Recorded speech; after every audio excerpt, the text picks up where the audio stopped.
Doris Kumbawa is a development communications and programming expert with over 20 years experience, has previously worked with and consulted for various organizations in Botswana, Kenya, South Africa, and Zimbabwe.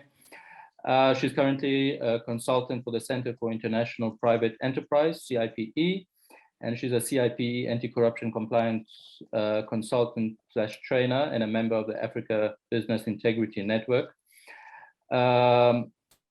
And she will be looking at the efficacy of the global anti-money laundering standards in informal economies, a case of Zimbabwe. Doris, you have the floor. Thank you very much, Richard. And my sincere apologies. It seems my bandwidth is very low.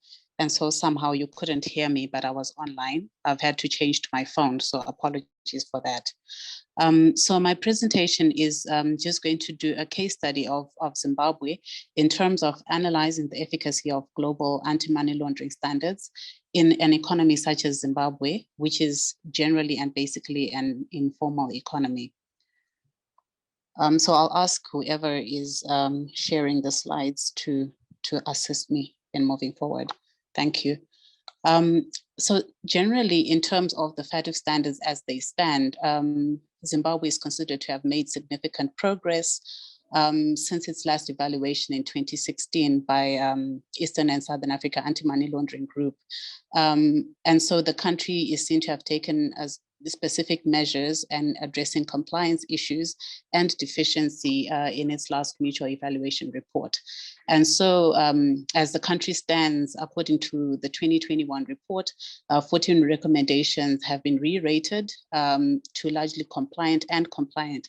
And it's only one recommendation which the country is non-compliant, and this is regarding the issues of lawyers and real estate agents in terms of registering.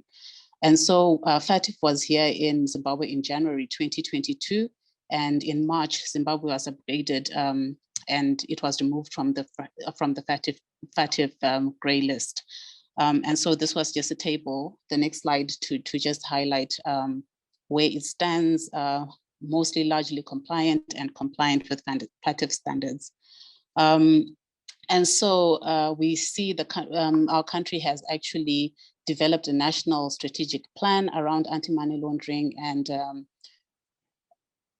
terrorist financing with specific priorities around parallel financial investigations, capacity building awareness and supervision, asset forfeiture and confiscation, as well as beneficial ownership and recommendation 8 on nonprofit organizations.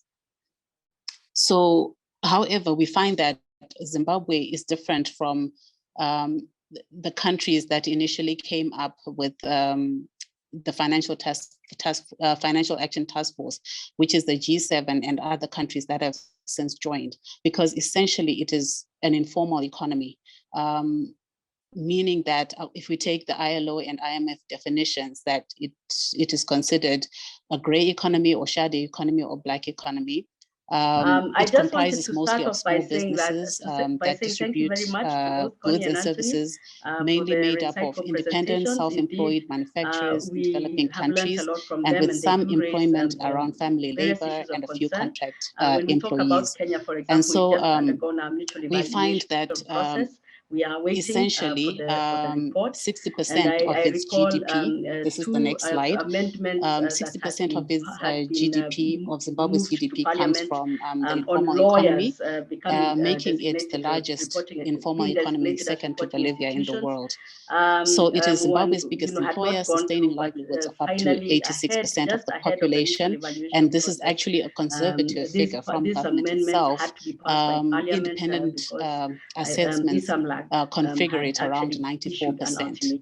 And so we have in the informal economy mostly trade-related activities accounting for 51.9%, some manufacturing, some construction accounting for 16.7%, and then other services including accounting services and consulting services in this sector.